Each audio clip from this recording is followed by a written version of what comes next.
Hey, hi, hello, welcome to episode 3 and 4 of the reaction of Apothecary Diaries. I'm excited. I just got finished making a TikTok being like, I just watched episode 1 and 2. I'm not kidding, I literally just got done watching it. I went on a walk, came back, fresh mindset. Finished TikTok saying like, I really enjoyed episode 1 and 2. I fucking cannot wait to consume episode 3 and 4. It is gonna kill me getting through such a long anime at such a slow pace. But you know what? I wanted to watch more anime, hence why this channel exists. And I'm happy with just watching nothing but bangers so far. Anyway, let's get into episode 3 and 4. Episode 3 called The Unsettling Matter of the Spirit. I understand. Lady Fuyo, please wait! Yikes. Imagine getting rejected by one of the prettiest people you've ever seen in your life. Specifically by somebody who is 1, meant to look like one of the prettiest people of all time, and 2, specifically made to blue ball you. I'm never getting over that, my god. Being made to blue ball someone's fucking insane work. Oh, you are deeply unsettling. You look like the little bitch off The Ring, or whatever the fuck the thing is that comes out the tellies. Lady the Lake looking ass. Like, yeah. No. That fucking pause in the music too, man. Oh my god. I'm gonna enjoy this. Hey, you're sure you don't need anything? Are you eating? Yeah, I was right in my last video saying how, like, these girls are either gonna be, like, one-offs that I don't give a fuck about, or some of the favorite characters in the series. Already loved them. I love their care for Maomao. I love their dedication to the fucking princess. Fuck, I just googled her name. Maokuyu? Maokuyu? Something like that? Gaokuyu? Regardless, I'm happy they're not, like, a one-off. Oh, we're boring, we're just going to be in the background, we're going to be a nuisance every 5 seconds. I mean, it's going to be a nuisance every 5 seconds, but, like, they're the comic relief. They're actually entertaining, rather than, like a nothing burger, pretty much. As I recall, it started a few weeks ago. Weeks? A few weeks ago? You're telling me the bitch from The Ring has been fucking with all of y'all for weeks? Plural! And you've done fucking nothing? What's the fucking point of having the men specifically there to protect you if it's been weeks? Like, come on now. Apparently the corpses of past concubines who tried fleeing call it home. Well, the idea of a vampire is pretty much out the fucking window. Lady of the Lake it is then. Good girl. I don't deserve such lavish praise. Does he really have nothing better to do? No, you're his favorite person in the fucking city. He has literally nothing better to do other than try and talk to you. No one this young would have that job. I get it. He must be the Emperor's favorite. I mean, solid guess. If I wasn't told, like, immediately off the rip what his job was, I'd probably assume he's the Emperor's favorite too. Nah, he's just there to blue poor people. Probably also the Emperor too, knowing that fucking bastard. I've not seen him once. I don't know why I said that. Sleepwalking? Seems like I got your attention. Be on your feet, Maomao. He's learning. He's getting to know you a bit too well there, gal. You should have seen him when he returned. He ecstatically shared with me how you stared at him like he was some venomous caterpillar. I'll be more careful from now on. Damn, he's trying to blue ball him. Or is he actively trying to help him out here? Being flat out ignored might actually make the situation a little bit better for him. Whose side are you on and what game are you trying to play there, sir? Being a princess from a small vassal state, I'm certain she doesn't want to go back there. What was that? So she's just having a manic episode. Or is having multiple manic episodes over the idea of being sold off to, like, a lesser prospect?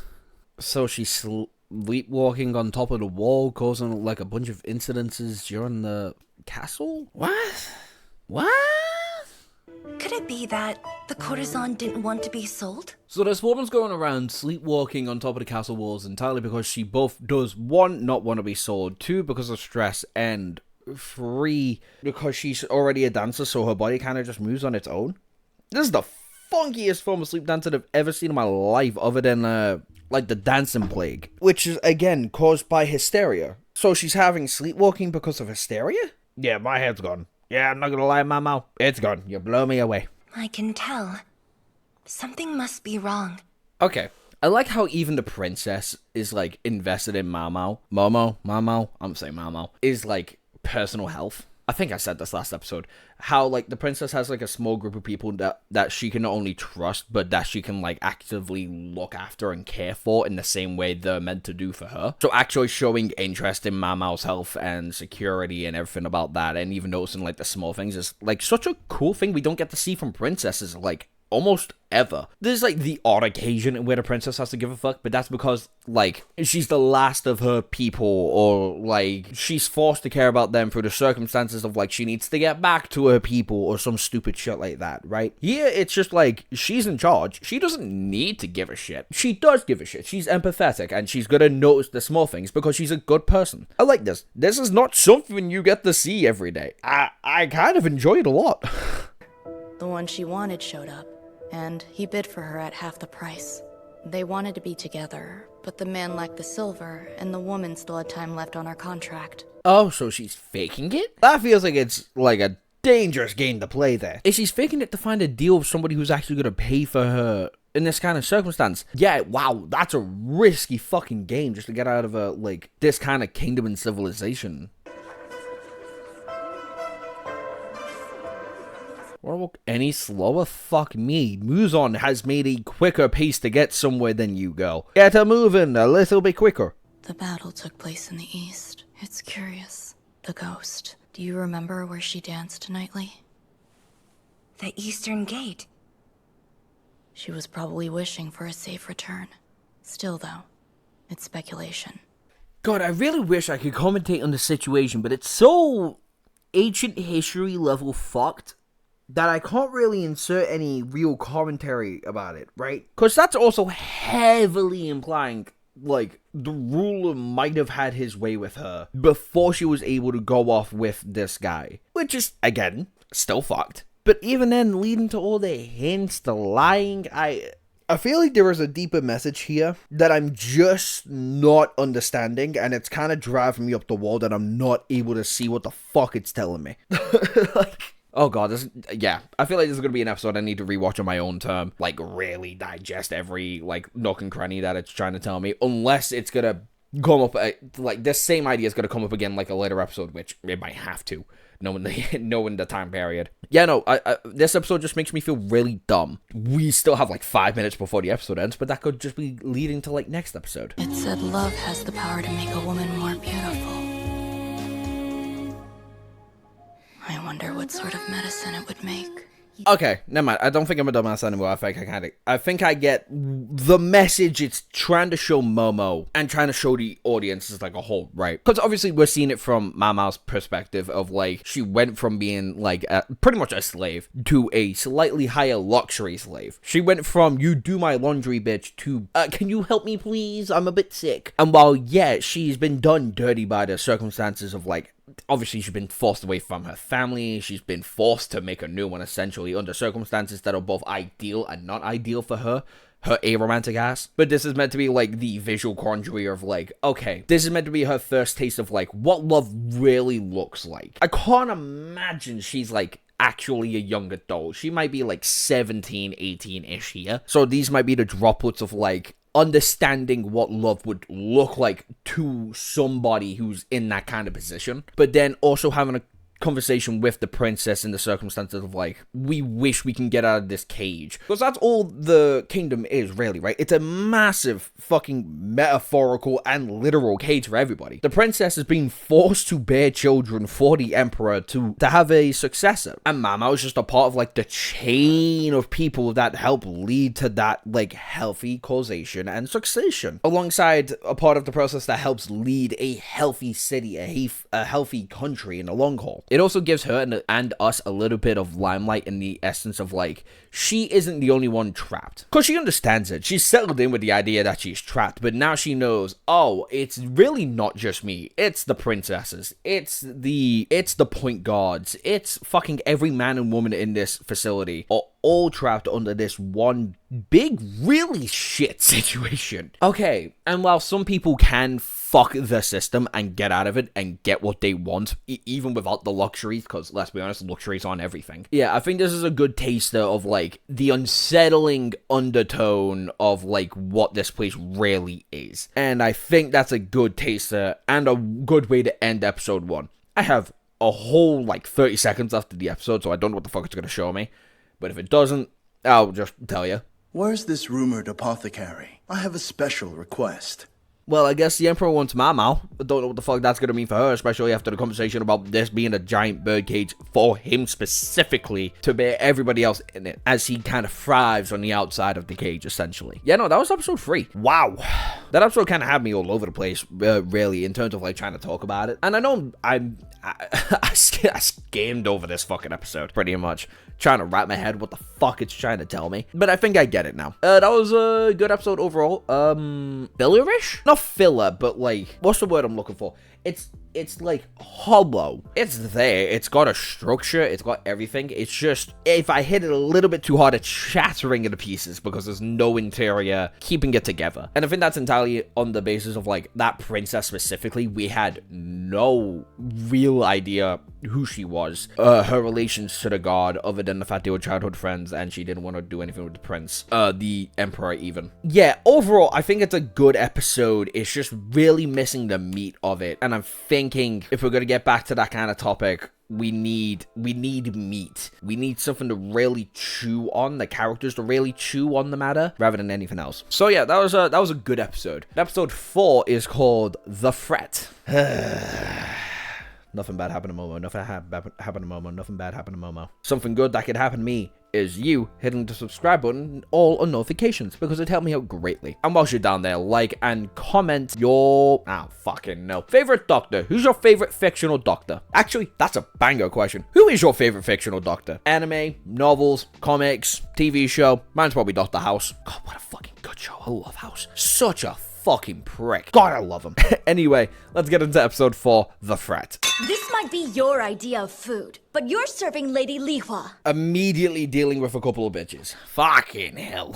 Can I breathe first thing in these episodes, man? Fuck. I thought we were meant to be dealing with the Emperor. Unless it's the Emperor's doing, then fuck that guy and fuck you lot too. Concubine Lihua is ill, and I would like you to look after her. God damn it, it is this fucking worded too. Fuck you, cunt. Fuck all emperors and kings, politicians. Fuck it. Fuck them all. Fuck them all. Can we just take a minute, Maomao, and appreciate how awesome you have to be for the Emperor to personally request your assistance with this? You must really not trust the doctor if he prefers to rely on a girl like me. I don't blame him for relying more on you than the actual doctor, knowing the actual doctor could not figure out what the fuck was going on for the life of him. Frankly, I wouldn't be surprised if he's more on the uppy cherry kind of side of things. Entirely on the basis that the Emperor was like, she just saved every woman in this facility that has to wear that makeup because you're a dumbass. You will treat her well, or else I will personally behead you. You know, just food for thought and all. This is our ladies' chamber and no place for lowly girls like you. Boing, boing. This is gonna take a while. Have you tried kicking their ass? Have you tried getting Mr. Handsome to personally bring you into the facility to make sure the Empress is okay? Maomao, wild suggestion. Have you tried a gun yet? Promise. I'll give the show this. It can piss me off so fucking easily. It can make dislikable characters just so fucking hittable. Look what you did. Your mere presence made her choke. Bitch, you fed her the whole lobster. That's my fault? Yes, peasant. If it helps, I can come inside. Master Jinshi! Jinshi could work, you know. I don't think you need to run up to Maomao's ear and be like, I can come inside. You know, I get it. He's flirtatious. He's this, he's that. And she kind of has to roll with it because he is the higher like officer being kind of in this essence. Fucking hell. You should have just did this from day one, Mama. You would have saved the Empress so much fucking like time being sick. Please forgive me. The same shade as before. They kept the fucking makeup on. It was explicitly told that same makeup killed her son and was poisoning the people around the facility. And they kept it on her face. Ugh, this show's so good at pissing me off. Oh my fucking lord. Maomao, if you don't crash the fuck out for them not only continuously disavowing your own word as the Apothecary, right? But the Emperor's word? It's like they're actively trying to kill her. I'll just say it as it is. They're trying to kill the bitch. Grab that tea kettle, smack it on one of the fucking heads, make them clean that shit up, and help that fucking bitch. I don't even know her name. It's not sticking in me head, but fucking help her out and beat the shit out of the other girls, please. Fuck, they've pissed me off. Yes, obviously. I see. Yes! Fucking yes, Maomao! Oh, the collision, the fucking no curveball, no smoke, no nothing. It was just fucking right at it. Todd, put that shit on replay immediately. Yes, obviously. I see. Oh, that feels so fucking good to watch. Oh, Maomao, I fucking love you to bits. Oh my fuck. Crash out, queen, please. On the bright side, you'll leave a beautiful corpse, just like your beloved Lady Lihua. Oh, she's scary. She's scary, bro. Jinji, I get it now. I see what you see in fucking Maomao. You think she wants to be adorned in the poison that killed her son? Oh, that voice act is fucking crazy. I'm Googling it. I'm Googling so fast. Low Emmy. Holy fucking shit. Queen, you are doing a fantastic job at this. Now clean up the floor at once. Yes. Scary how quickly women can change. Amen, brother. Fucking amen. And let's be honest, that's kind of the reason we like them. The lady in waiting who was applying the makeup was put into confinement. From what I understand, she'd hid the powder for Lady Lihua.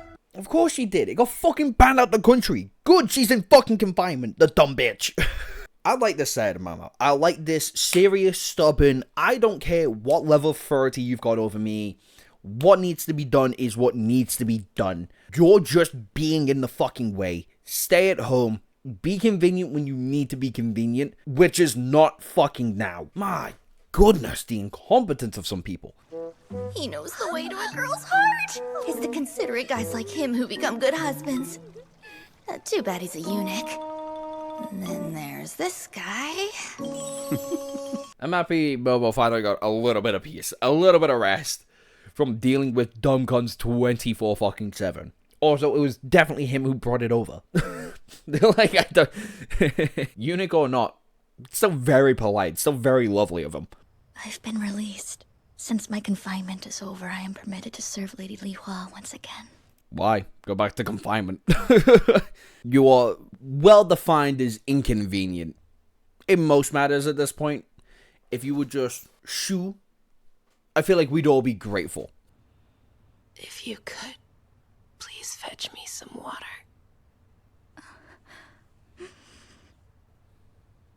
Yes. Okay, that was sweet. Fine, you won me. Go fuck yourself. I'll just leave, I guess, or top on bed. You have other assets, I've noticed. My lady, would you mind lending me your ear?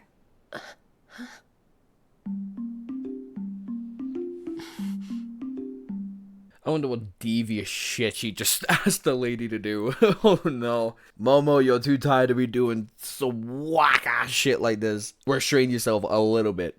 Grab that little bisexual queen and put her in a corner until all of it's done and over with, okay? You and someone special will be glad we taught you this. I don't have the fruits nearly large enough to pull off the technique myself. Lady Lihua, on the other hand, will do just fine. Oh no. What did you tell her to do? What secret art have you learned from your big sister, Mama? Fucking hell. To make a princess turn into a fucking rose. To make a violet princess turn into a fucking crimson rose like that. I'd like to see these special arts. Afterwards, there was a period where the Emperor's visits to the Jade Pavilion decreased quite significantly. Yeah, I wonder why. The secret arts must have really fucking worked. And that was episode 4 of the Apothecary Diaries. Did I say it right? I don't know. It's 2 in the morning. Anyway, banger episode. We finally got to see a more aggressive, more domineering side to Maomao's, like, pent-up anger. Seeing the Violet side of the palace was interesting, and how many concubi are actually under the princess's liege. Seeing Maomao actually bust her ass, and actually getting a semi-useful reward out of it. Like, the princess definitely has, like, mad respect for Maomao now, with how much effort and time and patience she put into her, like, her own safety, when realistically it wasn't needed. Wanted from her case, whatever the wording you want to use, it didn't need to happen. But that was episode 3 and 4 of the Apothecary Diaries. I hope you enjoyed. Like, comment, and subscribe. Oh, I'm tired. Here's the last episode of the Apothecary Diaries if you so desperately want it. Here is probably my dress-up dolling video, because why not? I feel risky today. No playlist. Here is my face if you want to see any other videos, like the Bungo Stray Dogs playlist. And thank you for watching. You've made my day. Goodbye. Mwah.